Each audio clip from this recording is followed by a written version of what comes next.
Here are the 7 levels of football coaches. Level 1. Trash coaches. You've just witnessed a Level 1 coach in his natural habitat.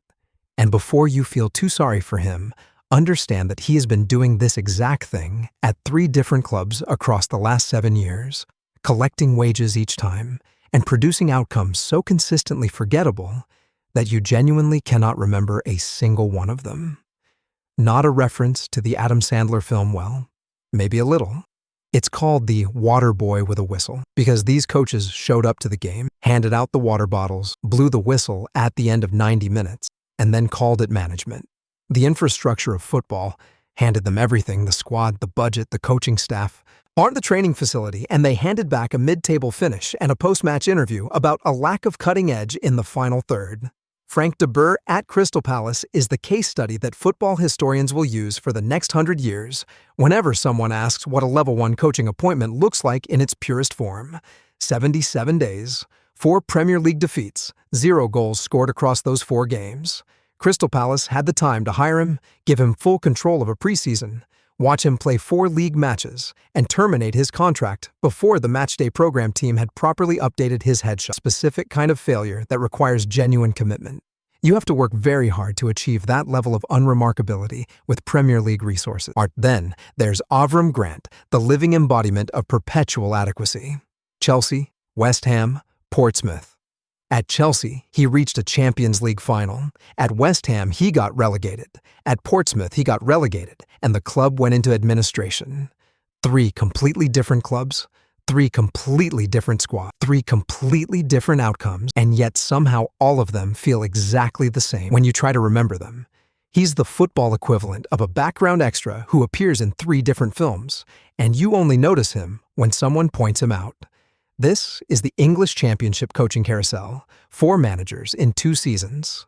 Same mid-table finish each time, like a football management screensaver that just keeps cycling through different names without actually changing the picture on the screen. These coaches matter, not because of anything they built. They didn't build anything. They matter because they prove that the job and the vision for the job are not the same thing. The resources exist, the infrastructure exists, the opportunity exists. The internal architecture to use any of it just never showed up. These coaches didn't damage the game. The game just never knew they were there. But if Level 1 coaches are invisible, Level 2 coaches are impossible to ignore. And not always, because the results were good. Now let's talk about what happens when a manager decides that fear isn't just a tool.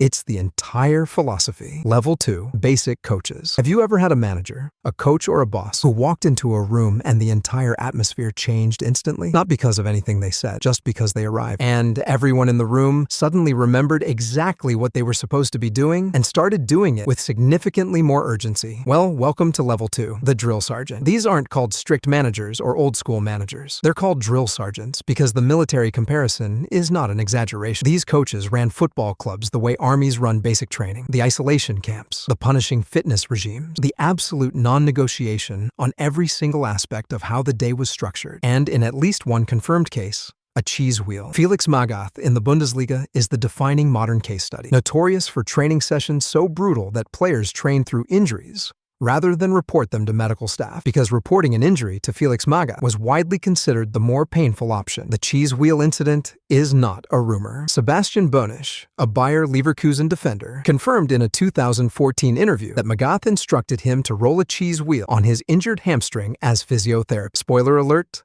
the cheese wheel did not fix the hamstring. What it did do was confirm that Magath was operating in a completely different reality from the rest of professional football medicine. And yet, clubs kept hiring him. Schalke were heading toward relegation. They hired Magath. He saved them. Wolfsburg were heading toward relegation. They hired Magath. He saved them. When you need someone frightening enough to stop a squad from collapse, you call the man with the cheese wheel, and you don't ask too many questions. Brian Clough at Leeds United lasted 44 days. He arrived at the defending First Division champions in the summer of 1974. Sat the players down and told them they could throw all their medals in the bin because they'd won them by cheating. This was his opening speech to the player he was about to manage. The dressing room packed with established internationals. Billy Bremner, Johnny Giles, Norman Hunter rejected him so completely and so unanimously that the club had no choice but to sack him before the season had properly started. The drama of those 44 days was so extraordinary, it became a book, then a film, and remains the most complete documentation of what happens when an immovable coaching philosophy collides with an equally immovable dressing room. Clough was not wrong about football. Nottingham Forest won back-to-back European Cups in 1979 and 1980 under his management, which makes him objectively one of the greatest coaches who ever lived. He was just catastrophically wrong about Leeds specifically, and he was wrong about it in real time in front of everyone. The problem with managing through fear is that players have legs. Eventually, they use them to walk out the door. Helenio Herrera won back-to-back European Cups at Inter Milan in 1964 and 1965. His training camps were so physically punishing that by the late 1960s, a new generation of players was simply refusing to accept that level of control. The drill sergeant works until the generation changes, and the generation always changes. If you're enjoying this breakdown and want more football content like it, subscribing takes about 2 seconds.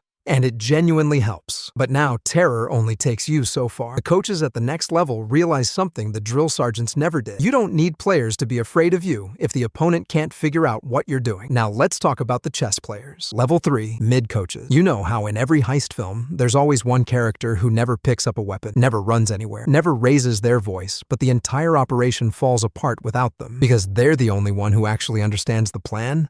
That's a level 3 coach, the tactician. So the one drawing shapes on whiteboards that opposing coaches spend entire weeks trying to solve and still get wrong on match day. These aren't called geniuses, that's too vague, and it gives them nothing specific to own. They're called tacticians because the tactic is the weapon. The specific, repeatable, teachable system that produces wins regardless of which players are executing. The scheme outlives the squad. Arrigo Sacchi at AC Milan is where this level begins. Before Sacchi arrived in 1987, European football defended by assigning a marker to an attacker and following them everywhere. Man mark, one defender, one attacker, personal responsibility. Sacchi looked at this and decided it was fundamentally inefficient and introduced the coordinated high defensive line, a flat back four pressing as a single synchronized unit, compressing the space between the lines, winning the ball high up the pitch before the opposition had time to think. AC Milan won back-to-back European Cups in 1989 and 1990. Opposing coaches called his system impossible to prepare for. The Italian football establishment, who had never seen anything remotely like it, initially called it suicidal. Sacchi, who had never played professional football at the top level, responded by winning everything. The Italian international Fulvio Collovati said to him, "How can you talk about football, Arrigo? You've never played." Sacchi replied, "I never rode a horse either, but I'm a jockey's judge." He then went back to winning European Cups. Marcelo Bielsa El Loco has never won a Champions League. He won the Argentine Primera Division once, in 1998. His trophy cabinet, measured objectively, is modest. His influence, measured objectively, is enormous. Pep Guardiola has publicly called him the greatest coach in the world. Mauricio Pochettino credits him as his primary tactical education. Diego Simeone's high-energy pressing system traces directly to Bielsa's Argentina teams of the 1990s. Some coaches win the trophy. Some coaches write the manual that everyone else uses to win the trophy. Bielsa wrote the manual. He then took a second-tier English club called Leeds United, promoted them to the Premier League in 2020, and proved that the manual works at every level of the game, on every continent, with any available budget. Diego Simeone's Cholismo at Atletico Madrid is the perfection of the defensive tactical system on restricted resources. 2 La Liga titles, 2 Champions League finals, and 13 consecutive years of competing directly with Real Madrid and Barcelona on approximately 1/3 of their wage bill. The low block counterattack as a weapon of mass disruption. Opponents know exactly what Atletico are going to do. They prepare for it specifically. They lose anyway. That is what a truly elite tactical system looks like from the outside. Turns out 11 talented people running the wrong system lose to 9 determined people running the right one. The tacticians figured that out before the rest of football caught up. But here's the thing, you can have the most sophisticated pressing system in world football and lose the dressing room by Wednesday. The coaches at the next level figured out that before you can coach a player's positioning, you have to earn something a tactical board cannot give you. Now let's talk about the managers players actually sprint for. Level 4, okay coaches. Imagine being a professional footballer, overpaid, under-scrutinized, surrounded by agents and hangers-on telling you you're exceptional. And then a manager sits down across from you and genuinely asks, how you're doing. Not your hamstring, not your expected goals, not your contract situation, or your release clause, or your social media engagement rate.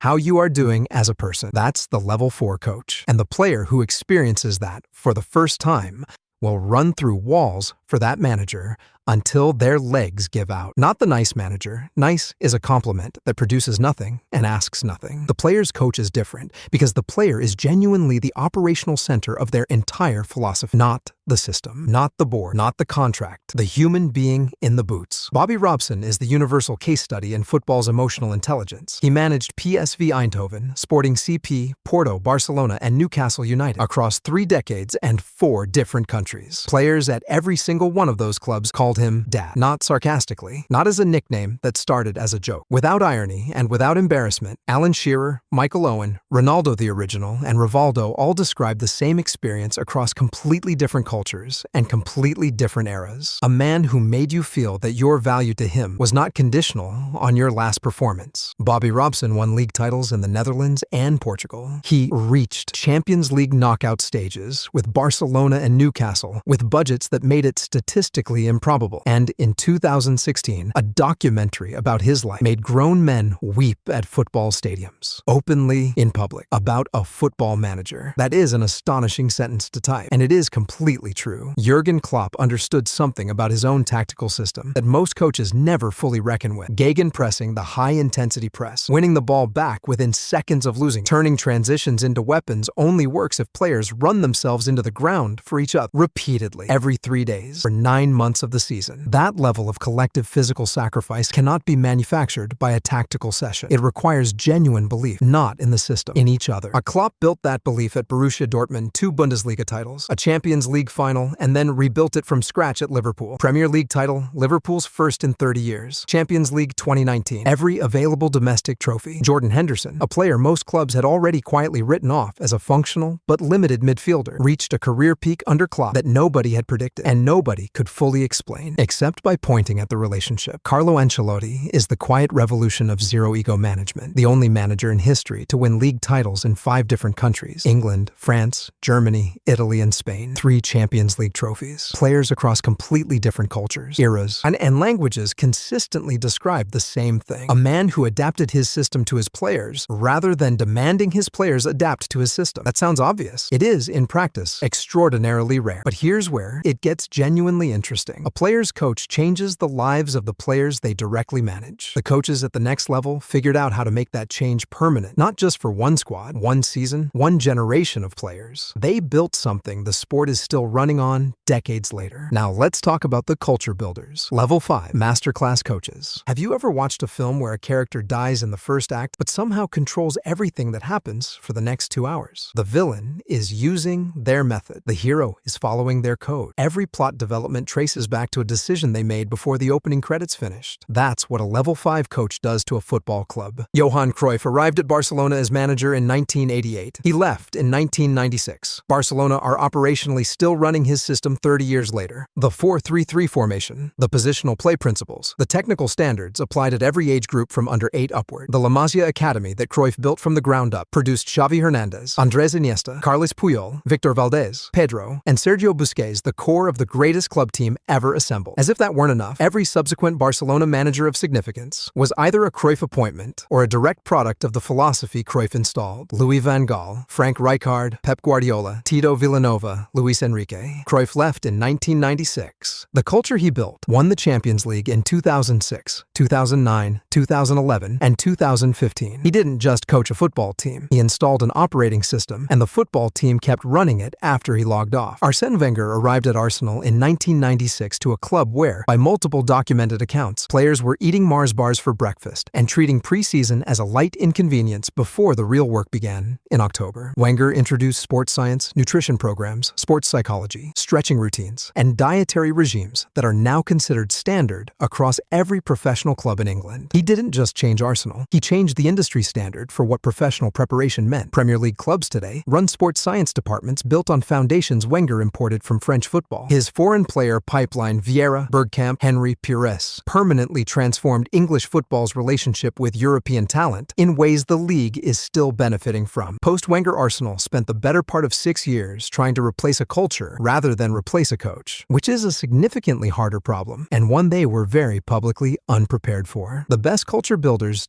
don't just win the present. They architect the future, and then they leave, and the future keeps building itself. Building a culture is one thing. Sustaining elite-level dominance across multiple decades, multiple complete squad rebuilds, multiple tactical evolutions of the sport itself. Now let's talk about the Dynasty Architects. Level 6. Prime coaches. Most football managers are defined by their best player. Remove Messi from Guardiola's Barcelona, and you still have a generational team. Remove Eric Cantona from Ferguson's United, and he still wins the league. The point is, a dynasty architect is defined by the fact that the system works regardless of who's in it. And in the entire history of professional football, almost nobody has actually proven that over a sustained period. Not legendary. That's level 7, called Dynasty Architects because Dynasty requires deliberate construction across time. It doesn't happen accidentally. Every decision, every appointment, every structural choice is a brick placed with a specific intention toward a building that is supposed to outlast any individual player, any single era, any one generation of the sport. Sir Alex Ferguson at Manchester United, 26 years, 13 Premier League titles, 2 Champions League trophies, 5 FA Cups, 38 trophies in total. The same manager, the same club, the same standard of excellence across 3 complete squad generations, and a complete tactical transformation of the Premier League from a physical English division to a technically European one. Ferguson didn't coach football, he coached an institution. Pep Guardiola across 3 clubs makes the dynasty case differently and just as emphatically. At Barcelona, you could argue it was Messi's team. Remove Messi and see what you have. At Bayern Munich, no Messi, no Barcelona DNA, no Camp Nou. He still won 3 consecutive Bundesliga titles. At Manchester City, no Messi, no Barcelona infrastructure, no German football system. He built the most dominant team in Premier League history and won 4 consecutive league titles between 2021 and 2024,